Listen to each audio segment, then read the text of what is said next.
सोने का ही पिंजरा क्यों ना हो, तोता उसके अंदर मस्त है। क्यों मस्त है? क्योंकि खाने के लिए दर दर भटकने की जरूरत उसको है ना।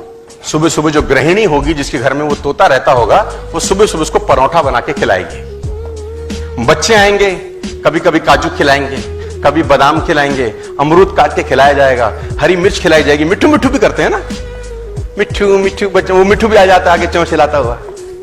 और उससे बढ़िया जिंदगी क्या है? तीनों टाइम का खाना। बिल्ली खाएगी नहीं, सुरक्षित है। पानी लगेगा नहीं, सुरक्षित है। हर तरीके से सुरक्षित है। लेकिन ये जिंदगी क्या घंटा जिंदगी है? ये कोई जिंदगी है यार? ये जिंदगी कोई जिंदगी है? उससे बेहतर आकाश में उड़ता 100 साल की जगह साला 30 साल जीता, लेकिन जीता तो मस्त। उसकी जगह आकाश में उड़ता 100 साल की जगह 30 साल जीता, अपनी मर्जी से जीता। मिलता खाना, नहीं मिलता, कम से कम साला कैद तो नहीं होता, कंफर्टेबल हो गए। और कंफर्टेबल कैसे हो गए मैं बताता हूं। हमने एक जिंदगी में एक स्टेज के बाद, एक उम्र के बाद कॉम्प्रोमाइज चालू कर दिया। कॉम्प्रोमाइज से आदमी कंफर्टेबल होता है। मैं बताता हूं कैसे। सपना या खर्चा इतना है, मान लेते हैं खर्चा इतना है जिंदगी में और कमाई इतनी है, तो हम सोचते हैं कमाई बढ़ाएंगे ना तो फिर कुछ करना पड़ेगा। तो अपन क्या करते हैं? कमाई के बारे में सोचना बंद कर देते हैं। हम इस खर्चे को कम करते करते करते कमाई के बराबर ले आते हैं। फिर कहते हैं जिंदगी तो सेट है, खर्चा इज इक्वल टू कमाई, we are very happy, we are very comfortable. Hello, तो खर्चा कम करके आप कंफर्टेबल हैं। मेरी कहानी कुछ और है। मैं कुछ क्या कह रहा हूं? मैं कह रहा हूं खर्चे वाला जो सर्कल है ना, अपने को छेड़ने का जरूरत नहीं है यार। इसको तो बढ़ाने का जरूरत है। मैं बोलता हूं जो इनकम वाला सर्कल है ना, इस पे काम करने का जरूरत है। और इस पे काम करते करते करते करते करते करते इतना बड़ा ले जाएं कि एक्सपेंसेस का सर्कल सारा उसमें समा जाए, पूरा का पूरा। हाथ खड़े करो आप लोग।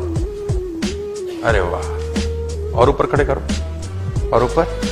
यही तुम्हारी समस्या है साला। खड़े होके करते तो 6 फुट और ऊपर होता था, लेकिन खड़े होएगा कौन?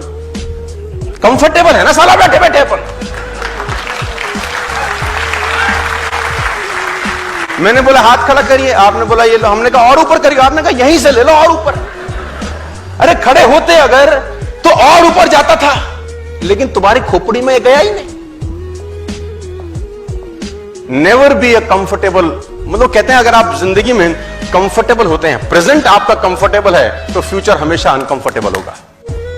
और अगर आपका प्रेजेंट अनकंफर्टेबल है, फ्यूचर नो डाउट आपका कंफर्टेबल होगा। ये डिसाइड करिए आज। फ्रॉग सिंड्रोम करके एक कोट है, फ्रॉग सिंड्रोम, मेंढक की कहानी। मेंढक को एक फ्राई पैन में पानी में डाला जाता है। फ्राई पैन के अंदर पानी होता है, मेंढक डाल देते हैं और नीचे से आग लगा देते हैं, है ना। अब बॉईल होता है वाटर। मेंढक में खासियत है, वो अपना टेम्परेचर पानी के टेम्परेचर के हिसाब से मैच कर लेता है। उसमें क्वालिटी बड़ी जबरदस्त है। देखो, नेचर भी तो बहुत कमाल नहीं है ना, कम। अब उसका आप टेम्परेचर धीरे से बढ़ाओ, आग का। जो पानी का टेम्परेचर बढ़ेगा अंदर, मेंढक क्या करता है? उस बढ़े हुए टेम्परेचर के हिसाब से एडजस्ट करता है। थोड़ी देर में आप थोड़ा सा और बढ़ाओ, मेंढक फिर एडजस्ट कर लेगा। अब उसको मजा भी आ रहा होता है, गुनगुना पानी। Now he is enjoying it. थोड़ा सा और बढ़ाओ, वो और एडजस्ट करता है। अब जब आखिरी में थोड़ा सा और बढ़ाते हो, अब मेंढक की हालत खराब होनी शुरू होती है। अब उसको लगता है मैं कूद जाऊं, लेकिन अब जब कूदने की कोशिश करता है, इतनी शक्ति नहीं रहती साला कि कूद पाए। जब कूदने का प्रयास करता है, पानी इतना गर्म हो चुका होता है कि उसमें इतनी ताकत नहीं रहता कि वो कूद के उस फ्राई पैन से बाहर, और आखिरी में वो मेंढक मर जाता है। गर्म पानी मारा मेंढक को। जब उसको कूदी मारनी थी साले को, वो तब कूदी नहीं मारा, ये उसको मार गया। जब उसको कूदी मारनी थी ना, तब वो एडजस्ट कर रहा था। क्या कर रहा था? एडजस्ट कर रहा था।